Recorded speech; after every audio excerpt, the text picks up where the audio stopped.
Every time thunder rumbled outside, the man would immediately strike the drainage pipe. He did this to mask the sound of his hammering with the thunder, avoiding detection by the guards above. This thick sewage pipe was his only route to freedom. After more than 10 attempts, Andy finally managed to break through the pipe opening, and sewage instantly gushed out with an overpowering, nauseating stench. But he didn't care one bit. Without hesitation, he crawled into the filthy, narrow passage, heading toward freedom. Despite the revolting smell of waste filling the tunnel, he gritted his teeth and pressed on. Andy had been quietly planning this escape for nearly 20 years. After crawling out of the sewer, he didn't stop to rest, but immediately rushed deep into the forest to hide. At dawn, roll call proceeded as usual, but the prisoner from cell 245 was nowhere to be found. Don't make me come down there, I'll thump your skull for you! The guard grew impatient and stormed upstairs to check, but when he reached the cell door, he was completely stunned. The room was empty, as if the person had vanished into thin air. Meanwhile, the warden was bending down to change his shoes when alarms suddenly blared. He immediately knew something was wrong and raced to the cell to assess the situation. What do you mean he just wasn't here? He immediately tore into his subordinates. The prisoner had been accounted for during last night's count, so how could he have disappeared overnight? He ordered them to bring Andy's prison buddy, Red. The two were close friends, and he suspected Andy might have revealed something to him before making his move.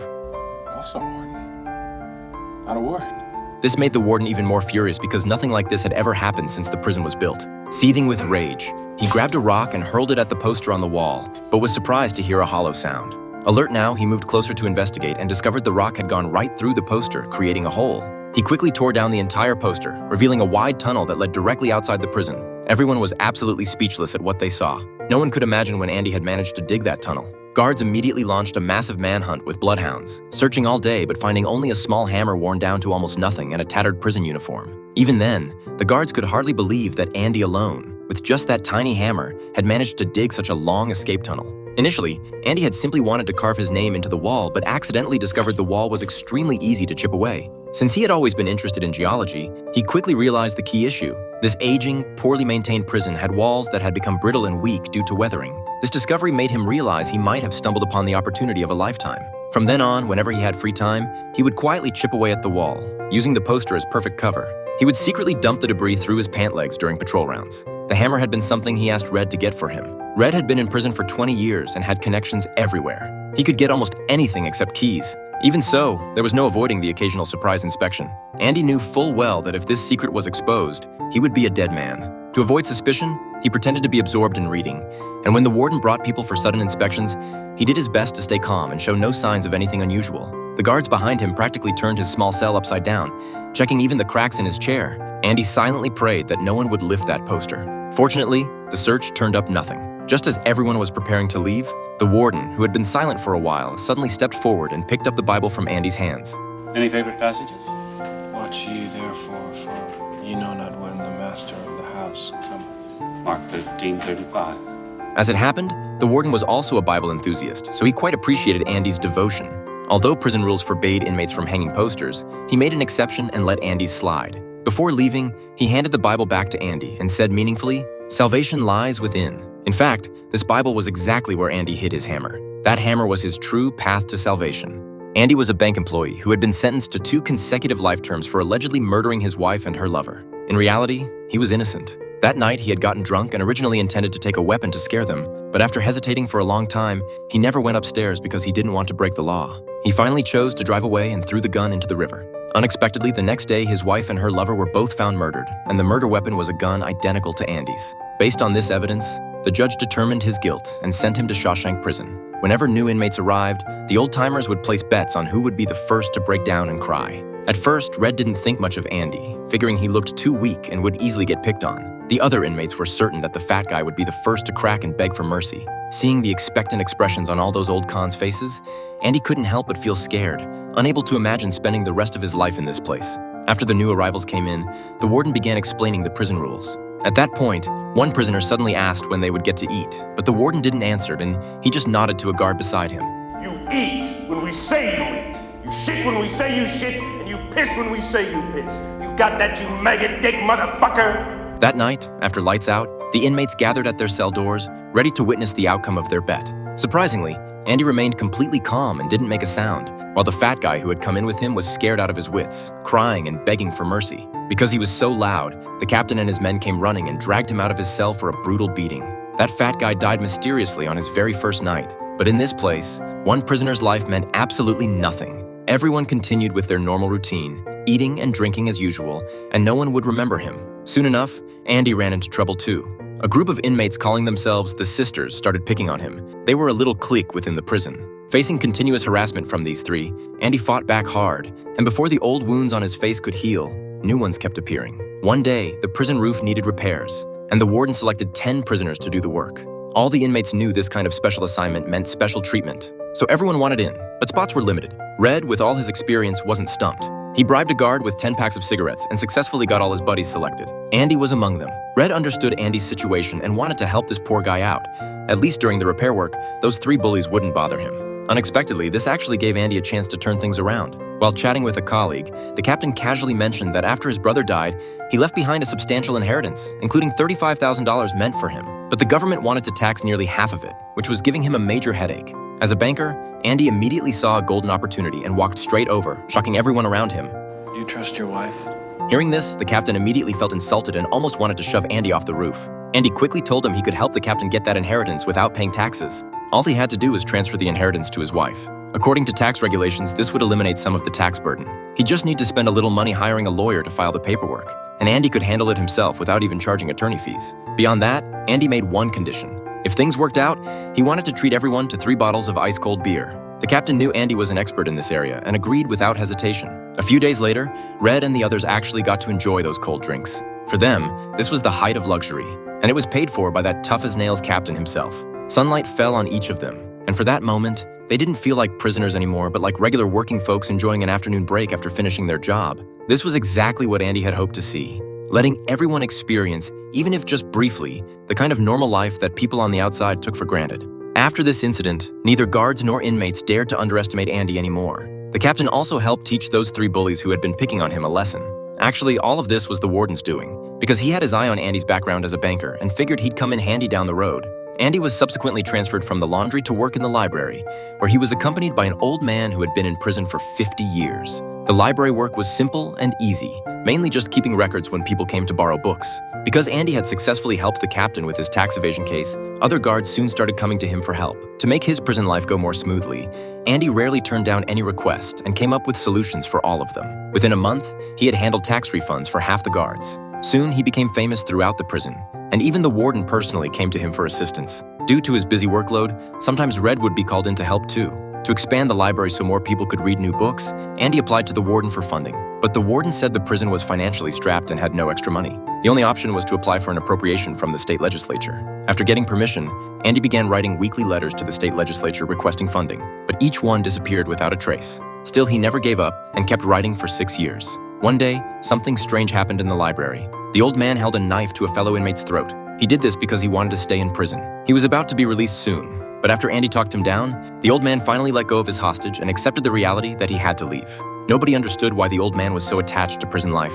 Red explained it was because the old man had been institutionalized. From youth to middle age to old age, he had lived there for a full 50 years, spending virtually his entire life in that place. He had grown accustomed to the unchanging routine, accustomed to having to ask permission and report to guards for everything he did. He could no longer live any other way. In prison, he was someone who was needed, someone people cared about. But once he got back to the outside world, he would become completely invisible. Soon the day came for the old man to leave. He released the crow he had lovingly raised, symbolizing the arrival of freedom. The guards all respectfully shook hands with him in farewell. Walking through the bustling streets, the old man seemed lost and bewildered because he had been disconnected from the outside world for too long, and the world out there was incredibly foreign to him.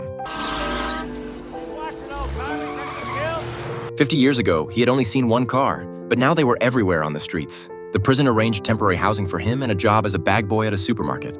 Due to his advanced age, the old man was not only slow-moving, but frequently made mistakes. When customers complained, the store manager mercilessly berated him in front of everyone, showing no consideration for the fact that he was an elderly man. On the outside, he was completely alone. No friends, no one to confide in. At night, when he tried to sleep, he often fantasized about waking up back in his Shawshank cell, because only there did his life feel meaningful. He even considered robbing someone just to get back into prison, but he was too old to handle that kind of trouble. Before long, he made a bold decision. He carved his name into the roof beam with a knife, then without hesitation chose to end his own life. When the inmates back at the prison learned of this tragedy, they were plunged into deep sorrow, especially Red, who had also been serving time for nearly 30 years. Every time he applied for parole, he sincerely expressed that he had reformed and would never harm society, but his applications were repeatedly denied. One day, the prison received a large shipment of books and $200 in funding from the state legislature. They hoped Andy would stop writing letters. Seeing that his 6 years of effort had finally paid off, Andy decided to write 2 letters a week. To celebrate this success, while a guard was using the bathroom, he secretly grabbed a record and played it. Then he locked the prison's main door from the inside and turned on the broadcast system so all the inmates could hear the music. Everyone was amazed and stopped to listen, because previously the loudspeaker had only carried the guard's harsh commands. But this time, it was beautiful music. By the time the warden arrived, Andy was already comfortably lounging in his chair enjoying the music. For that moment, the prisoners truly felt like they were still living, breathing human beings who could quietly enjoy a beautiful melody. Faced with the warden's warnings, Andy not only ignored them but cranked up the volume several times louder, clearly being defiant. The next second, the captain smashed the glass and forced the door open from outside, resulting in Andy being thrown into solitary confinement for 2 weeks. Luckily, he had helped the prison handle many matters. If it had been any other inmate, he probably would have been beaten to death. Finally, on a day in 1959, Andy's efforts paid off. The state legislature realized that $200 wouldn't be enough to stop him from writing letters, so they agreed to allocate $500 annually for expanding the library. Soon the library was enlarged, giving prisoners a place to read, and it was instantly packed with people. That same year, the warden implemented an outside work program, and the prison's free labor became hot commodity for capitalists. Many businessmen sent gifts, hoping to use prisoner labor. Andy became the warden's money laundering accomplice, successfully cleaning the warden's ill-gotten gains each time and depositing them into different bank accounts. But clever Andy had other plans. He exploited legal loopholes to create a phantom person, registering all the bank accounts under this fictitious name. Whenever he wanted, he could instantly transform this phantom into himself and withdraw all the money.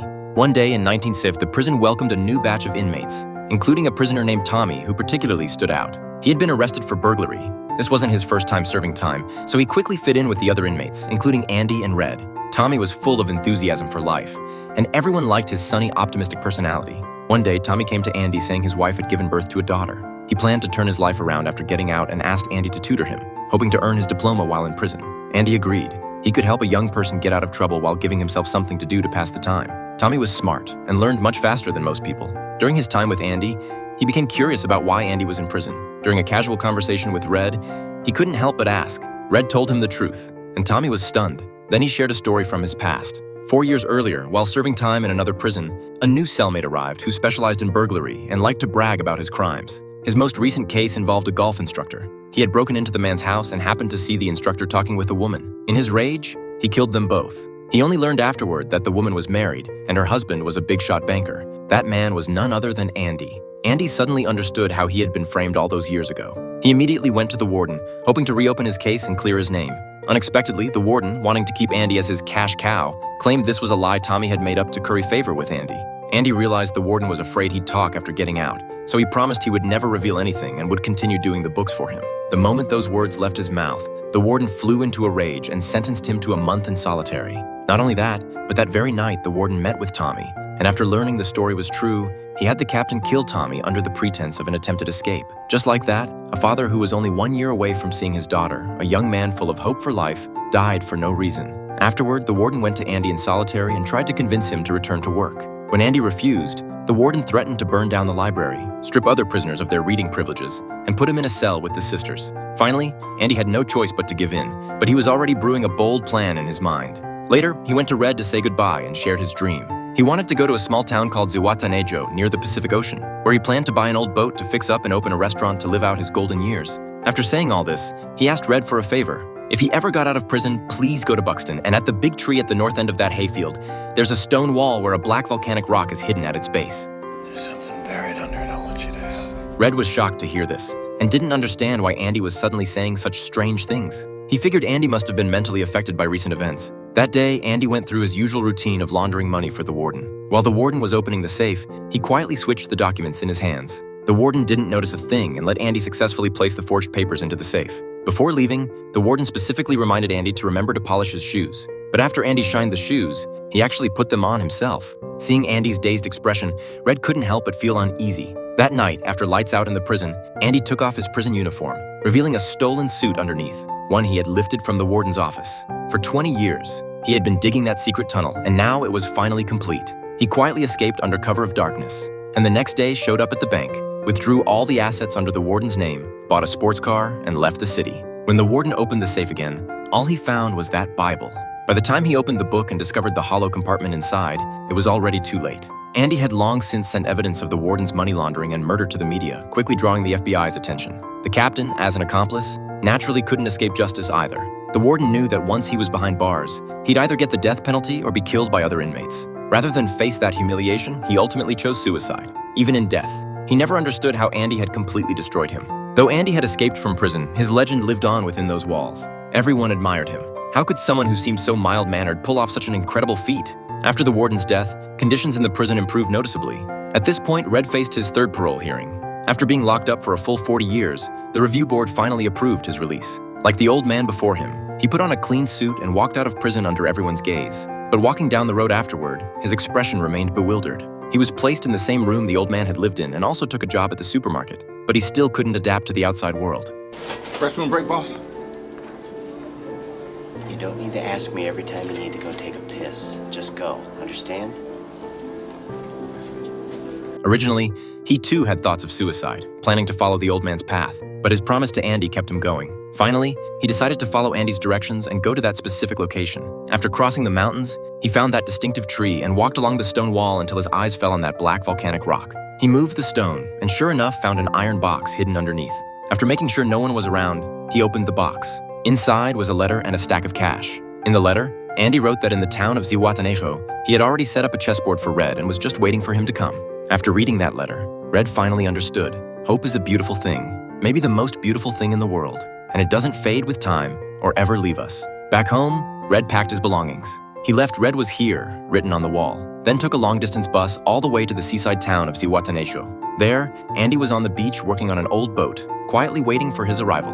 The two men embraced tightly on that azure coastline. There lay the ocean of freedom, the destination of hope, the place where souls find redemption. And this is the true meaning of the Shawshank Redemption. Do you remember what Red once said? Some birds can never be caged. Similarly, some people's hope can never be contained. Andy and Red's experiences teach us that what's most worth treasuring in life is freedom and hope. This is not only the eternal theme of the movie, but also the source of its emotional impact and tremendous resonance. When they first entered prison, the warden demanded that inmates give their souls to God. But once a person surrenders their spirit, they lose their inner self.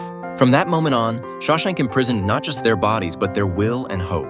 Andy's arrival was like throwing a living fish into stagnant water. He breathed life into that silent prison. He not only gradually changed the environment, but silently influenced every prisoner. During those 19 years, he accomplished things others wouldn't even dare to dream of. Requesting ice-cold beer from guards, applying to the legislature for library funding, even risking punishment to play The Marriage of Figaro. He did all this just to awaken whatever hope still existed in those numbed hearts. It was this hope that drove him to chip away at that wall day after day, moving steadily forward. Hope was both the most terrifying thing in prison and the most beautiful thing in life. May all of us reading this always hold on to the hope in our hearts. May we all escape our own Shawshank and find the freedom and redemption that truly belong to us.